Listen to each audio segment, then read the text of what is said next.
पर रियलाइजेशन है, जहाँ पर अवेयरनेस है, वहाँ पर ऐसी मान्यता नहीं होगी। इसीलिए उन संतों महात्माओं ने सबको अपना माना और सबका भला मांगा कि सबका भला करो भगवान, सबका सब विधि हो कल्याण। क्योंकि उन्होंने सब में इसके दर्शन किए, इसको घट-घट में देखा।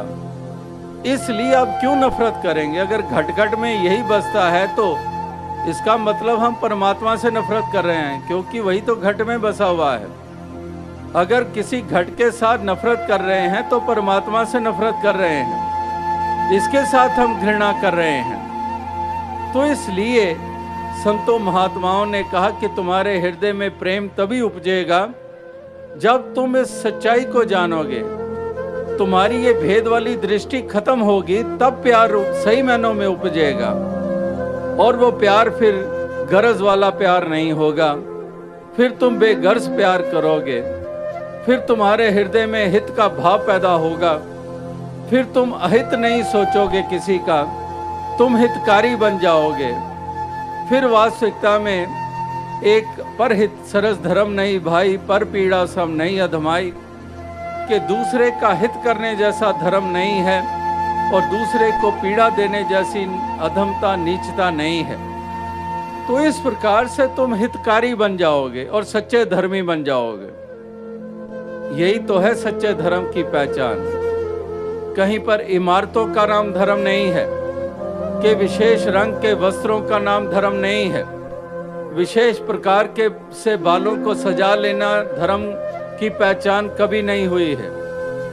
पर हित सरस धर्म नहीं भाई, कि दूसरे का हित करने जैसा धर्म नहीं है, पर पीड़ा सम नहीं अधमाई, और दूसरे को पीड़ा देने जैसी अधमता नीचता नहीं है। इसका मतलब अगर हम पीड़ा दे रहे हैं, अगर हम नफरत करके दूसरे को नुकसान पहुंचाने के भाव रखते हैं और नुकसान करते हैं, इसका मतलब नीच दर्जे वाले हैं और धर्मी भी नहीं हैं। ना हम फिर हिंदू हैं, ना हम मुसलमान हैं, सही मायनों में ना हम ईसाई हैं, हम ना ही सच्चे मायनों में सिख हैं। क्योंकि हमने जो सच्चे गुण थे धर्म वाले, वो धर्म वाले गुण तो अपनाए नहीं हैं। हमने केवल राइट्स एंड रिचुअल्स को और बनावटों को और पहरावों को धर्म मान लिया। तो इसलिए कहते हैं कि परहित सरस धर्म नहीं भाई, पर पीड़ा सम नहीं अधमाई, कि दूसरे को पीड़ा देने जैसी नीचता नहीं है। तो धर्म नीच थोड़ी हो सकता है, धर्म को तो बहुत ऊंचा माना गया है।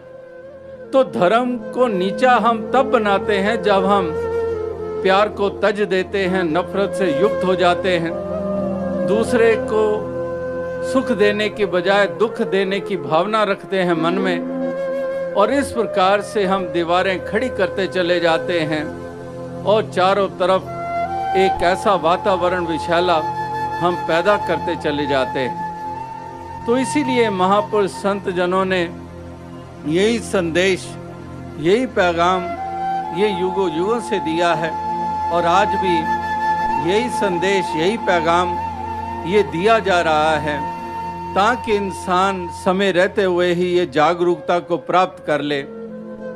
तो इन बीतते हुए पलों में इंसान तो ये एहसास कर ले कि जीवन का बहुत बड़ा मनोरथ है, बहुत बड़ा लक्ष्य है जो तूने पूरा करना है। ये लक्ष्य ऐसे ही ना रह जाए और तो इस संसार से रुखसत भी हो जाए, खाली हाथ आए और खाली हाथ चला जाए, और जितनी देर संसार में रहे वो भी इंसान की तरह ना जीकर, तो फिर ये तेरी मूर्खता और ये तेरा एक ऐसा बावरापन ये एक साबित होता रहेगा। तो इसलिए इन लम्हों की एक एक पल की संभाल कर ले, ये अवसर का पूरी तरह से लाभ उठा ले। हीरे जैसा जन्म मालिक ने दिया है, कौड़ियों के भाव मत गंवा के जा। तो इसलिए ऐसी सूझबूझ, ऐसी समझदारी का प्रमाण हर इंसान दे, यही शुभकामना की जा रही है कि चाहे वो फिर कन्नड़ भाषा बोलने वाला हो, या तेलुगु, तमिल या मलयालम वाला हो, मराठी गुजराती या राजस्थानी वाला हो, पंजाबी गुरमुखी वाला हो, या फिर लैटिन या स्पेनिश या फ्रेंच या जर्मन या जापानीज या चाइनीज वाला हो, कोई भी हो, आखिर तो आत्मा का सवाल है, आखिर तो मन का सवाल है। हर घट में आत्मा बसती है और हर घट के में बसी आत्मा का कल्याण होना है। तो फिर तो वो चाहे किसी कॉन्टिनेंट, किसी कल्चर को बिलोंग करें, बात तो तभी बनेगी अगर आत्मा इस अज्ञानता से उभरेगी। तो इस प्रकार से हर आत्मा इस अज्ञानता के अंधकार से उभरे, ज्ञान रोशनी स्थापित हो और इसी प्रकार से हर मन में ये दीप जग जाए, ऐसा उजाला हर मन में हो जाए ताकि इस मन के भी अंधकार दूर हो, यानी कि ये नफरत, ये वैर, ईर्ष्या, ये लोभ, लालच, ये इस प्रकार से जितने भी विपरीत भाव हैं इनसे निजात हासिल हो और इस प्रकार से मन में केवल फिर शुद्धता हो, शुद्ध भावनाएं हों और मन शुद्ध हो गया तो जीवन शुद्ध हो गया। जिसका मन चंगा तो कठौती में गंगा, कि जिसका मन चंगा हो गया, जिसका मन शुद्ध हो गया, जिसका मन रोशन हो गया तो वाकई उसका रुतबा बहुत ऊंचा हो जाता है। तो इस प्रकार से एक मन में ये ज्योत जग जाए ताकि बाहर भी हम रोशनी करने वाले बन जाएं। अगर मन में ज्योत नहीं जगती तो बाहर हम अंधेरा ही फिर स्थापित करते चले जाते हैं, औरों के जीवन में भी अंधकार लाते चले जाते हैं, औरों के दीपक को भी बुझाते चले जाते हैं। इस कदर हम इतनी गिरावट पे उतर आते हैं। तो इसलिए मन में ये ज्योत जग जाए, मन रोशन हो जाए और जैसे कहा कि जिसका मन चंगा तो कठौती में गंगा, कबीर मन निर्मल भया जैसे गंगा नीर, पाछे लागा हरी फिरे कहे कबीर कबीर। कि इस प्रकार से एक मन जिसका ऐसा बन गया तो वाकई ही उसका कितना ऊंचा रुतबा हो गया। तो आओ साथ संगत, यही शुभकामना, यही प्रार्थना, यही अरदास है कि दातार ऐसी कृपा करे कि सभी के मनों को भी ऐसे एक रोशनी प्राप्त हो, ऐसी सुंदरता प्राप्त हो ताकि सुंदर भावनाएं बन जाएं और सुंदर भावनाओं के तहत ये जीवन का सफ़र हर कोई तय कर ले, यश के पात्र बने, औरों को भी सुख देने वाले बने और एक सुंदर वातावरण घरों का, मोहल्लों का, मुल्क का, विश्व का ऐसा सुंदर वातावरण स्थापित करने में अपने योगदान दें। यही शुभकामना, यही प्रार्थना अरदास है। थोड़े से ही भले शब्द हों, लेकिन अगर उसमें से अगर हम मैसेज की तरफ ध्यान दें तो वो मैसेज ही पकड़ना होता है। अक्सर हम शब्दों तक ही सीमित रख देते हैं अपने आप को, लेकिन सवाल शब्दों का नहीं है, सवाल संदेश का है कि वाकई संदेश क्या है, कहा क्या जा रहा है।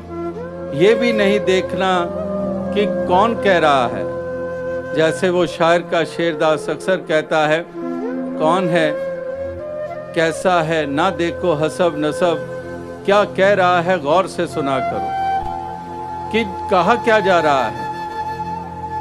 ये तो पहले भी महापुरुषों ने कहा है कि जाति ना पूछो साधु की, पूछ लीजिए ज्ञान, मोल करो तलवार का पड़ा रहन दो म्यान। कि म्यान यानी कि केवल शरीरों को ही ना देखते रहें। ज्ञान, ज्ञानी पहचान होती है संतों की, गुरुओं की। तो जाति ना पूछो साधु की, पूछ लीजिए ज्ञान, मोल करो तलवार का पड़ा रहन दो म्यान। तो इस प्रकार से केवल शरीर नहीं, ज्ञान ही पहचान हुआ करती है। तो इस प्रकार से ये भी अगर मन में भाव कईयों के पैदा होते हैं, किस तरह से ये दूसरे शक्लो सूरत वाले, ये दूसरे भाषा वाले, ये दूसरे प्रांत से, ये दूसरे जगह से इत्यादि, तो इस तरह से तो अगर हम विद्या को ही ले लें संसारिक, तो वहाँ पर भी कहाँ पर वो पहचान होती है, टीचर की कहाँ पहचान इस रूप में होती है। एक सब्जेक्ट अगर टीचर जानता है, पढ़ा लेता है, तो उसमें ये सरोकार नहीं है कि ये पंजाबी टीचर है या ये हिंदू टीचर है, ये मराठी है या कोई और है। अगर वो फिजिक्स सब्जेक्ट को जानता है तो पढ़ा देगा। और वहाँ पर स्टूडेंट का भी कोई जाति का सवाल नहीं है कि वो कौन कल्चर, कौन जाति से आया है। वहाँ स्टूडेंट की अज्ञानता है और उधर टीचर की भी ज्ञान रूपी पहचान है। तो इस तरह से अगर डॉक्टर की बात करें और पेशेंट की बात करें, मरीज की बात करें और वैद्य की बात करें, तो वैद्य की कहाँ जाति होती है? वहाँ तो वो डॉक्टर उपचार करता है, उसके पास वो ज्ञान है। और पेशेंट की भी कोई जाति नहीं होती है। वो इलाज इस बेस पे नहीं करता है कि तुम अगर मुस्लिम हो, तुम्हारे पेट में दर्द है तो दूसरी दवा दूंगा, अगर तुम हिंदू आए हो, तुम्हारे पेट में दर्द है तो तुम्हें कोई और दवा दूंगा। नहीं, वो केवल वो रोग देखता है, वो बीमारी देखता है। तो इस प्रकार से ना बीमार की कोई जाति है, ना डॉक्टर की कोई जाति है, ना स्टूडेंट की कोई जाति है, ना टीचर की कोई जाति हुआ करती है। तो इसलिए महापुरुष संत जन भी यही कहते हैं कि ये भी अगर हमारे मनों में भाव हैं तो वो भी हम अपने भाव इस प्रकार से, उस तरह से एक इस बात को समझें कि वाकई ही ज्ञान अंजन गुरु दिया, कि ज्ञान का ही ताल्लुक हुआ करता है और जहाँ से मिल जाता है हमारा कल्याण हो जाता है। उसमें हम वो नहीं देखते कि ये रूप कौन से हैं, ये भाषा कौन सी है, ये पहरावे कौन से हैं। तो इसी प्रकार से कहने का तात्पर्य यही है कि ये भी आज संदेश दिया जा रहा है, जिन्होंने जाना वही संदेश देते हैं कि हमने जाना है तुम भी जान लो, हमने पाया है तुम भी पा लो। यही सदैव से महापुरुषों के एक आवाज़ समाज को, संसार को रही है कि हमने वो प्राप्त किया, मीराबाई ने प्राप्त किया, तभी तो गली गली संदेश दे रही है कि पायो री राम रतन धन पायो, वस्तु अमोलक दीनी मेरे सतगुरु कर कृपा अपनायो। कि ऐसी अमोलक वस्तु मुझे सतगुरु ने प्रदान कर दी कि बस मैं माला माल हो गई हूँ। मैं इसलिए अमीर नहीं थी आज तक कि मैं राजा के घर पैदा हुई हूँ और राजा के साथ मेरा रिश्ता जुड़ा। मैं इसलिए नहीं अमीर मैं आज हुई हूँ जब सतगुरु ने वस्तु अमोलक मुझे दे दी तो मैं अमीर हो गई हूँ। अब वो अमीरी मेरे जीवन में आई है। पहले तो कंगालता थी, महलों में होकर भी कंगाल थी। तो ये अमीरी मेरे हिस्से में आई जब सतगुरु की कृपा हुई। और सतगुरु भी वही बात फिर आ जाती है, कहीं जाति की बात अगर मीरा भी देखती, अगर यही देखने बैठ जाती ये तो जूतियां गांठ रहा है, तो कहाँ पर उसके हिस्से में ये दौलत आनी थी। तो इसलिए ये भी महापुरुष इंसानों के भ्रम दूर करते हैं और अपनी फिर आगे आवाज़ देते हैं कि ये मत देखो कि कौन है क्या है, केवल वो वस्तु की पहचान कर लो और वस्तु की प्राप्ति कर लो। नामों से केवल काम नहीं चलेगा, वस्तु से काम चलेगा। इसी तरह से परमात्मा के नाम अनेकों हैं, लेकिन केवल नामों से काम नहीं चलेगा, परमात्मा की प्राप्ति से काम चलेगा।